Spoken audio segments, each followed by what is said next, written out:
Question that about Eid Milad-un-Nabi.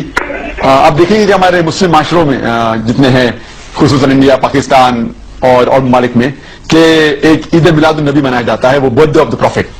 اور اگر آپ دیکھیں گے یہ 12 ربیع اول ہے، اور جہاں تک کہ ہمیں حدیث کی روشنی میں ہمیں یہ ثابت نہیں ہوتا ہے کہ محمد صلی اللہ علیہ وسلم نے کبھی اپنا سالگرہ بنائے، یا صحابہ نے یا تائین یا تبع تائین نے کبھی ان کا سالگرہ بنائے. تو جب محمد صلی اللہ علیہ وسلم نے کبھی کہا نہیں کہ میں سالگرہ بناؤں، یا کبھی صحابہ نے نہیں بنائے، اور اگر آج ہم ان کا سالگرہ بناتے تو یہ بدعت ہو جاتا ہے.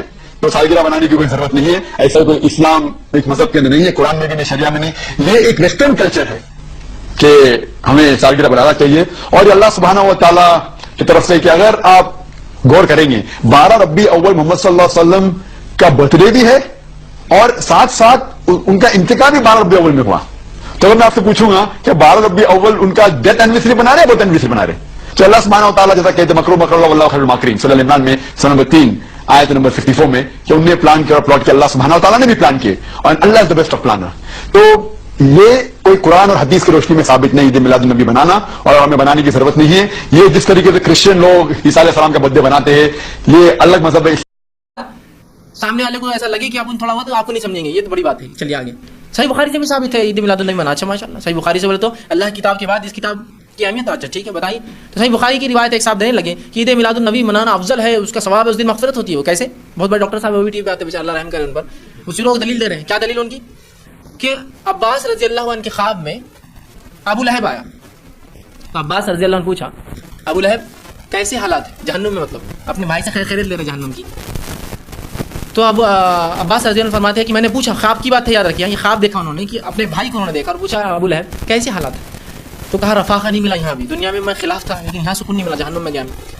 لیکن ایک دن تھوڑا سا مجھے رفاقہ مل جاتا ہے، تو ڈھیل ملتی ہے. کہا کس دن؟ تو کہا پیر کے دن. تو کہا کیوں؟ تو کہا میں نے اللہ کے رسول صلی اللہ علیہ وسلم جب پیدا ہوئے اس کی خوشی میں اپنی باندی صوفیہ کو آزاد کیا تھا. اس کی غلام تھی، لونڈی تھی.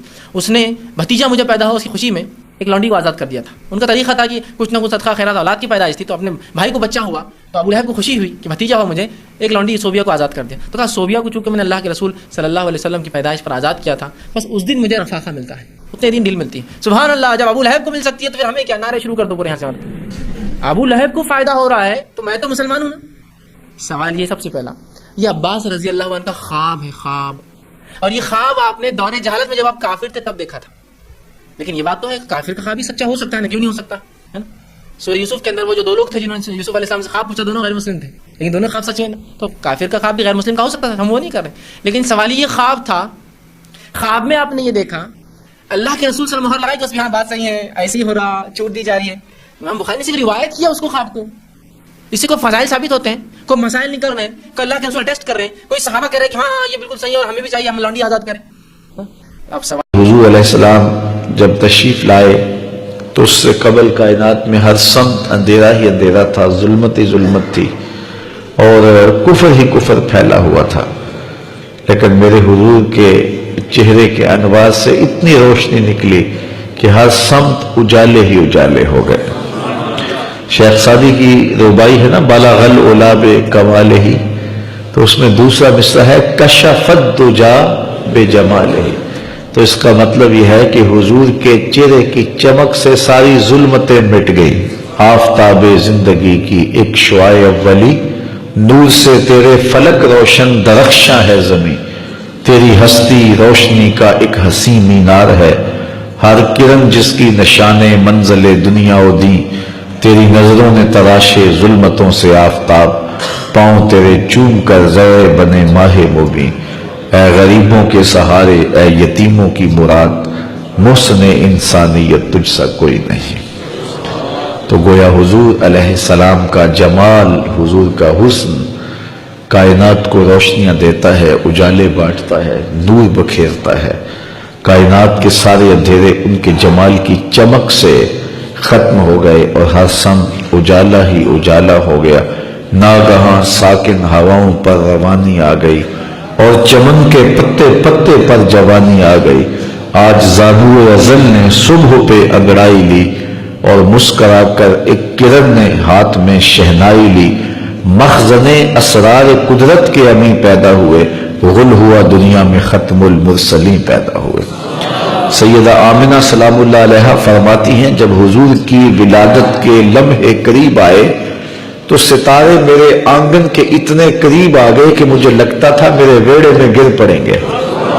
اور فرماتے ہیں جو ہی حضور کی ولادت کے لمحے آئے، سیدہ آمنہ سلام اللہ علیہ فرماتی ہیں خرج منی نور ادا لہو قصور الشام، میرے بطن سے ایسا نور نکلا، اس کی روشنی اور اس کی چمک اتنی تھی، میں یہاں بیٹھی مکے میں تھی، شام اور بصرہ کے محلات مجھ کو نظر آنے لگے۔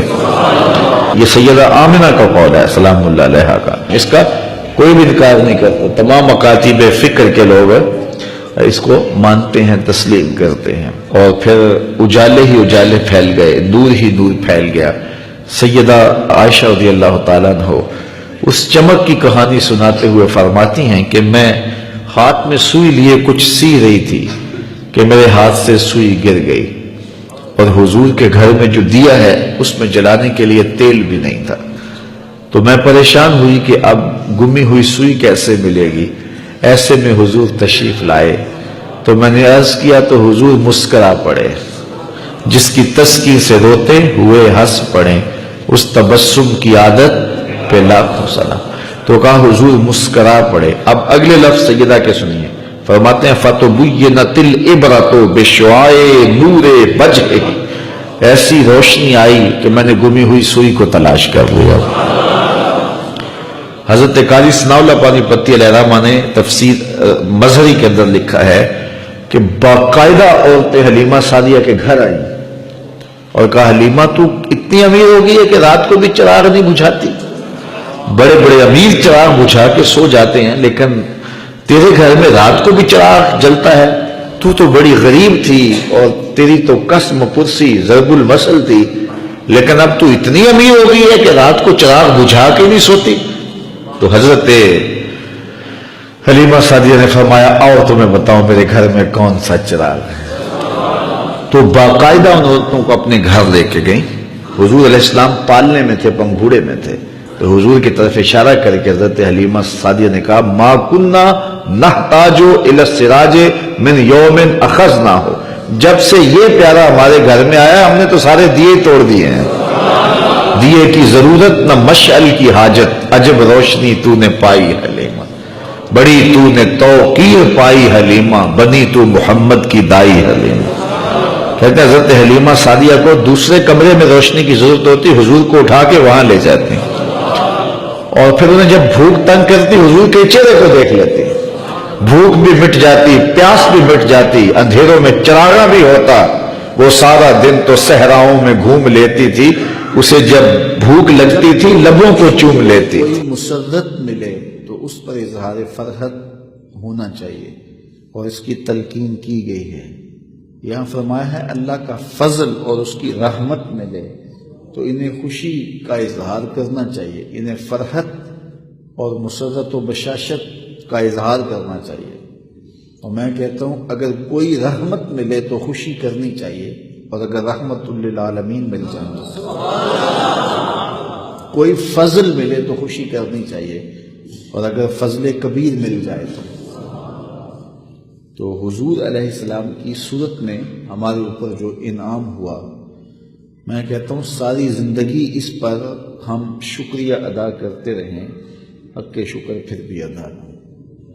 اور یہ اتنی بڑی نعمت ہے، اتنی بڑی نعمت ہے، ہمارے وجود بھی حضور کی برکت سے قائم ہے۔ اس کائنات کی علت غائی ذات رسالت مآب صلی اللہ علیہ وآلہ وسلم، سب کچھ تمہارے واسطے پیدا کیا گیا۔ مولانا ظفر علی خان کیا خوب کہا، سب کچھ تمہارے واسطے پیدا کیا گیا، سب غایتوں کی غایت اولا تم ہی تو ہو، سب غایتوں کی غایت اولا تم ہی تو ہو، ہم جس میں بس رہے ہیں وہ دنیا تم ہی تو ہو۔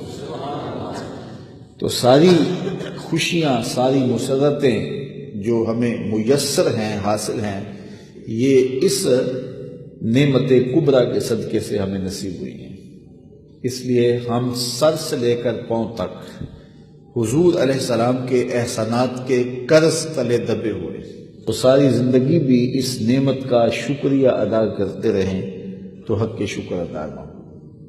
ہمیں چاہیے کہ 12 ربیع الاول کو اور اس کے علاوہ بھی پیر کے دن کو روزہ رکھنے کی کوشش کریں۔ حضور ہر پیر کو روزہ رکھتے تھے، تو پوچھا گیا حضور آپ ہر پیر کو روزہ رکھتے ہیں؟ قال فیہ ولدت، کہا اس میں میری ولادت ہوئی تھی۔ تو کثرت نوافل کے ذریعے سے بھی اللہ کا شکر ادا کیا جا سکتا ہے کہ مالک تو نے یہ نعمت عطا کی، اگر یہ نعمت نصیب نہ ہوتی تو ہمیں خلقت وجود ہی نہ دیا جاتا۔ اللہ کی حضور کثرت کے ساتھ سجدے کریں اور اس کا شکر ادا کریں۔ باقی مجالس کے ذریعے حضور کے ذکر کی محافل کا انعقاد کرنا یہ بھی مشروع ہے، شریعت اس کی بھی حوصلہ افزائی کرتی ہے، حوصلہ شکنی نہیں کرتی، بلکہ صحابہ کے عمل سے، سنت سے، طریقے سے ثابت ہے۔ مختلف کتب احادیث میں روایت ہے، صحابہ میں بھی ہے، حضور تشریف فرما تھے حجرہ انور میں، اور صحابہ مسجد نبوی کے ایک گوشے میں بیٹھ کے مجلس کر رہے تھے۔ حضور تشریف لائے اور فرمایا ما اجلسکم، صحابہ کیوں بیٹھے ہو؟ تمہارا مقصد جلوس کیا ہے؟ اس جلسے کا انعقاد کیوں کیا ہے تم نے؟ ما اجلسکم، تمہارے اس جلسے کا مقصد کیا ہے؟ تو صحابہ نے جو جواب دیا سنیے۔ صحابہ نے عرض کی جلسنا نذکر اللہ ونحمدہ علی ما ہدانا للاسلام ومن علینا بک، ہمارے بیٹھنے کا مقصد یہ ہے کہ ہم اللہ تعالیٰ کی حمد بیان کر رہے ہیں، اس کا شکریہ ادا کر رہے ہیں، اس بات پر کہ اس نے ہمیں ہدایت اسلام دی ہے، اس نے ہمیں ہدایت اسلام دی ہے اور آپ کی صورت میں ہمارے اوپر احسان کیا ہے۔ وَمَنَّ عَلَيْنَا بِكَ، آپ کی صورت میں ہمارے اوپر احسان کیا ہے۔ حضرت حسان بن ثابت رضی اللہ تعالی عنہ کی الگ سے بولی سننا چاہو تو ان کے لفظ یہ ہیں من علینا ربنا ام بعث فینا محمدا صلی اللہ علیہ وسلم، ہمارے رب نے ہمارے اوپر احسان کیا ہے کہ ہمیں حضور عطا کر دی۔ اور اگر اس کا منظوم ترجمہ چاہو تو وہ یہ ہے فضل رب العلا، اور کیا چاہیے، مل گئے مصطفیٰ، اور کیا چاہیے۔ من علینا ربنا ام بعث فینا محمدا، ہمارے رب نے ہمارے اوپر احسان کیا ہے کہ ہمیں حضور عطا کر دی۔ تو صحابہ نے کہا حضور ہم اس لیے بیٹھے ہیں کہ اللہ کا شکر ادا کریں اور اس کی حمد بولیں اس بات پر کہ اس نے ہمیں ہدایت اسلام دی اور آپ کی صورت میں ہمارے اوپر احسان فرمایا۔ بات تو سادی سی تھی، حضور خوش ہو کے چلے جاتے، لیکن حضور رک گئے۔ حضور نے فرمایا صحابہ کیا تم اس بات پہ قسم دیتے ہو کہ اسی لیے بیٹھے ہو؟ تمہارے بیٹھنے کا مقصود یہی ہے، کوئی اور غرض نہیں ہے؟ تو صحابہ نے برجستہ عرض کی یا رسول اللہ ہم قسم دیتے ہیں کہ ہم اسی لیے بیٹھے ہیں، ہمارے بیٹھنے کا کوئی اور مقصود نہیں ہے۔ بات تو سادہ سی تھی لیکن حضور نے قسم مانگی۔ صحابہ نے برجستہ عرض کی کہ حضور ہم قسم دیتے ہیں۔ ایک ایک شخص نے قسم دی، حضور ہم اللہ کی قسم اٹھا کے کہتے ہیں کہ ہم اسی مقصد کے لیے بیٹھے ہیں، ہمارے بیٹھنے کا کوئی اور مقصود نہیں ہے۔ جب حضور نے ان سے قسم لے لی اور انہوں نے قسم دے دی تو حضور علیہ السلام نے فرمایا صحابہ میں تم سے جو قسم لی ہے یہ کسی تہمت کی بنیاد پر نہیں لی، تمہارے قول کی صداقت پر مجھے کوئی شک نہیں تھا کہ میں نے قسم سے تصدیق چاہی ہو، بلکہ ماجرا کچھ اور تھا، اور وہ یہ کہ تم یہاں تھے اور میں حجرے میں تھا، اتانی جبریل علیہ السلام، میرے پاس جبریل امین حاضر ہوئے، فاخبرنی ان اللہ یباہی بکم الملائکہ، اور انہوں نے مجھے آ کے خبر دی اے پیارے محبوب آپ کے صحابہ کے اس عمل پر اللہ فرشتوں میں فخر کر رہا ہے۔ عالی مرتبت محتشم سامعین، ناظرین، ناظرات، السلام علیکم ورحمۃ اللہ وبرکاتہ۔ صدیوں قبل حضور اس دنیا پہ جلوہ گر ہوئے تھے، لیکن ماحول کی تازگی بتاتی ہے جیسے کوئی کل ہی گزر کے گیا ہو۔ زمین سے آسماں تک، آسماں سے لا مکان تک ہے، کہاں کھولے تھے گیسو یار نے، خوشبو کہاں تک ہے۔ واہ سبحان اللہ۔ اتنا تذکرہ ہم نے کسی کا ہوتے نہیں دیکھا جتنا میرے حضور کا ہو رہا ہے۔ گھر گھر چراغوں حضور کے نام کا ہے، گلی گلی حضور کی محبتوں کے ترانے پڑے جا رہے ہیں۔ عقیدتوں اور محبتوں کے جذبات ہیں کہ دیدنی ہیں۔ میرے امام نے کہا تھا، عرش پہ تازہ چھیڑ چھاڑ، فرش پہ طرفہ دھوم دھام، کام جدھر لگائیے تیری ہی داستان ہے۔